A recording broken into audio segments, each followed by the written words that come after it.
Backstory. I am 7.5 months pregnant with my first child after having 3 miscarriages in the last 4 years.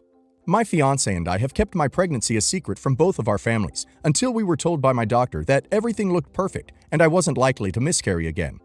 When we did finally announce our big news to our families, everyone was shocked, in a good way, and very supportive. Except for my sister Kate. We found out she was also pregnant, but hadn't said anything either, so she immediately lashed out at us and my mother because we ruined her pregnancy announcement. I did apologize to her as I felt bad, but I told her that her pregnancy would still be just as special and everyone was even more excited about 2 new babies in the family. But she wouldn't hear it. She didn't speak to me for about a month. When she did finally talk to me again, she acted as if her freakout had never happened, so I just let it slide by. She's been a bit dramatic since we were children, and it usually blows over, and she just acts like it didn't happen at all.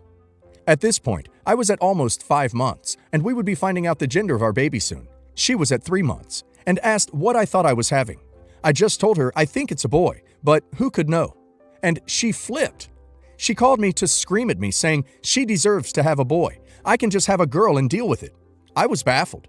I didn't understand why it was such a big deal to her, but eventually calmed her down enough to get off the phone and go about my day. Once I had gotten off to work, I noticed she had messaged again. You had better wait until we find out the gender of our baby to announce yours, so you don't ruin that too. I responded, saying I didn't mind waiting to tell her side of the family. She's my half-sister. But that we planned on telling his family and my mother's side of the family when we found out. My God, I have never been called as many nasty names by anyone other than that in my life. She even turned the rest of my family, through her side, against me, saying that I was trying to ruin her entire pregnancy. So I stopped talking to them for a while.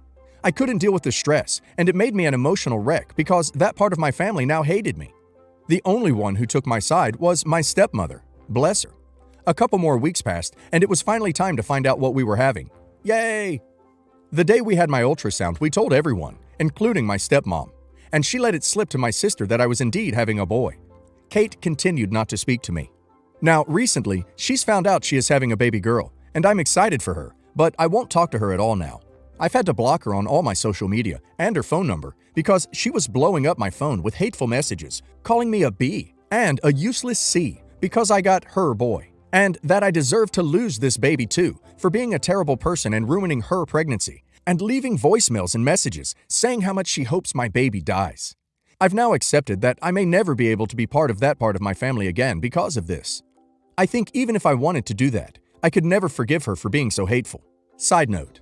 I have worked in retail and food service for 5 years and never been treated so badly. I never thought that someone in my own family could be so nasty and entitled over something I couldn't even control.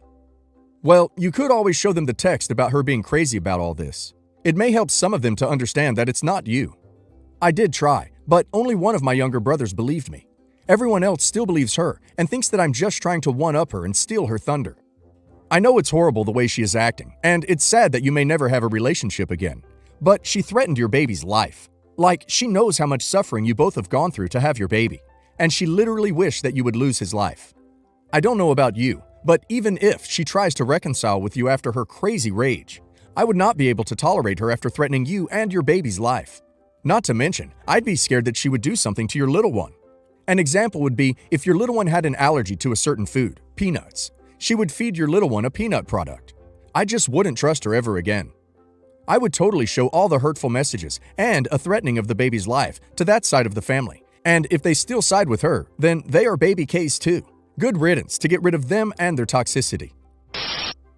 When my husband, 30 male, and I, 25 female, were dating, she seemed nice enough. He is Hispanic, I am white, and my mother is an immigrant, Germany. I thought she was very overbearing and obsessive about her son, but I was told by a lot of my friends that it's common with the culture. So I didn't really think anything of it at the time. But it got so much worse when we got engaged. When he told her we were engaged, she took us out to dinner. She was still acting all nice, but it was off. The minute my husband left the table to go to the restroom, she cracked. She asked what I wanted to do with my life. Common, right? I told her I wanted to be a dermatologist. She then said, "My son wants to be in the military, and you want to be a doctor? That will never work. I work in a hospital, and I see doctors getting divorced all the time. You're going to cheat on him, just like every military spouse does, and you're never going to see each other, and I don't want that life for my son. You'd best leave him now before you get his hopes up." I was seething. You see, his dad was military, and she pretty much ruined his entire life, and I could see she was going to try the same with me. I'm not going to get into that though, because it's an entirely different story. To sum it up, she got him dishonorably discharged on a lie. He is in the process of getting it all reversed because one of the people involved confessed to it being a lie. I kept my mouth shut at first, but she kept going and wouldn't drop it. Eventually, I couldn't hold it anymore. I told her, just because you did all of that doesn't mean I will. She started screaming at me and then saw my husband was coming back to the table. Then put on her nice face. He wasn't aware of what happened, and I didn't tell him for quite a while. He was leaving for basic military training in a month, and I didn't want to stress him out. Fast forward to when we got married. We didn't have a ceremony, but his mom still showed up. We already had our witnesses for signing stuff. He explicitly told her not to come because we would have a ceremony later. She showed up anyway, with his 3 uncles and abuelita, who did not know that we didn't want any family there. We had to limit it to us and our 2 witnesses. We chose to have our closest friends to be our witnesses, his best bro and my college roommate. Judge Guy said that mother-in-law and fam couldn't be in the room, and she fought him to the point he just let her and fam in. She tried to sit between husband and I, and the judge guy drew the line there and literally had to tell her to find another seat. She tried to sit between husband and I, and the judge guy drew the line there and literally had to tell her to find another seat. She eventually moved, but this did not stop her from sitting between us for every single picture my roommate took. She was a photography major and said, "It's still a wedding, you need pictures." 5 days after we got married, he went to basic military training. His mom continued to harass me. Fast forward to his graduation, and it was worse.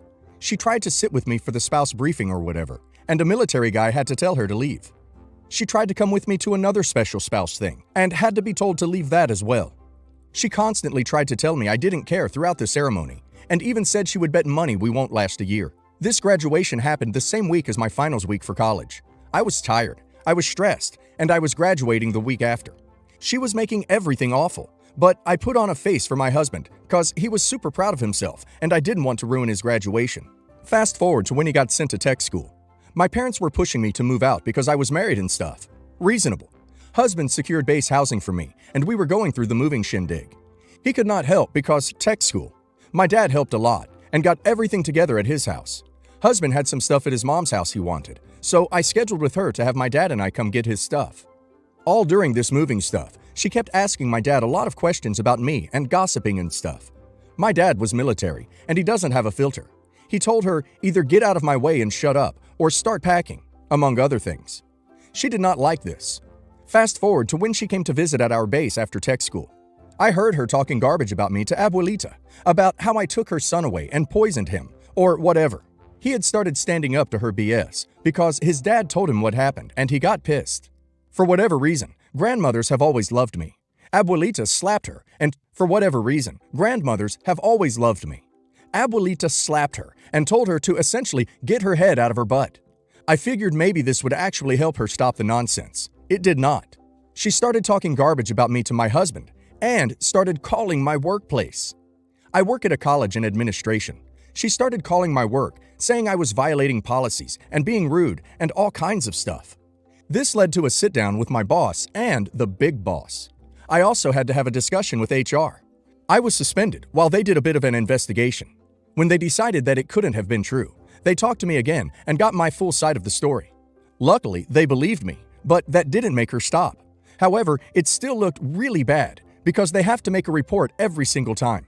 This could ruin my career. Fast forward to now. My husband got orders to a new base. We were going overseas.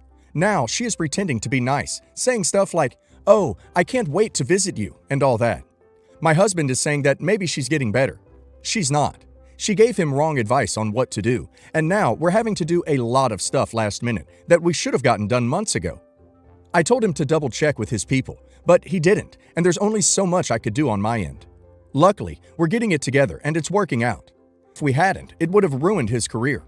I literally have no idea on how to get her to leave us alone and be normal, I guess, rather than psychotic. I eventually told him about the conversation in the restaurant, and he wasn't surprised.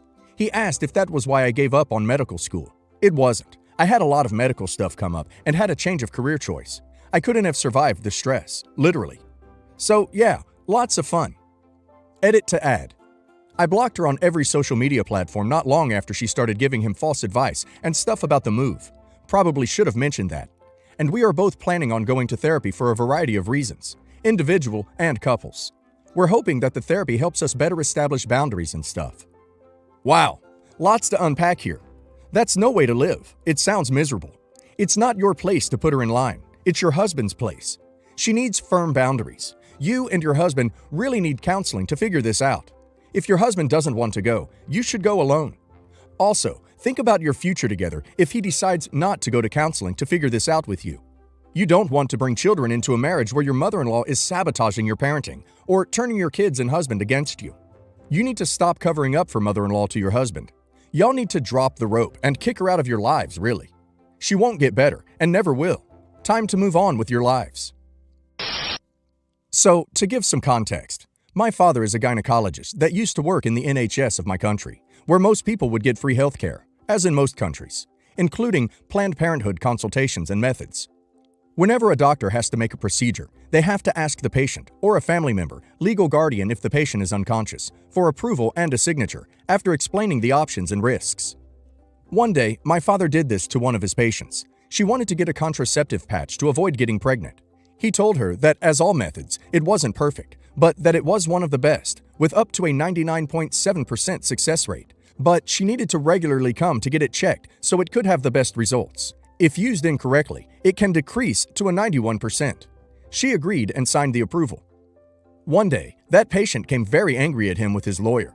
She was suing my dad because she got pregnant and wanted him to pay child support until her child turned 18.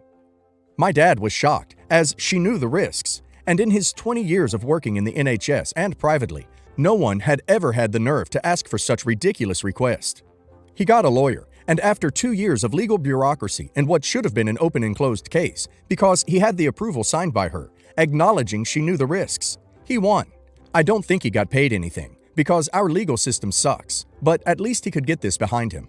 My mom often jokes about his other family, and we laugh about it, because it was something very incredible and weird. Edit. Many have mentioned how ridiculous it is that it took that long to resolve this case. This is the norm in my country. My comment on how it should have been just an open and closed case is just the general common sense. But my parents have told me many similar stories of doctors getting sued and the process being this long, despite how straightforward they might seem at first. The courts aren't in person like I've seen it is the case in America and other places.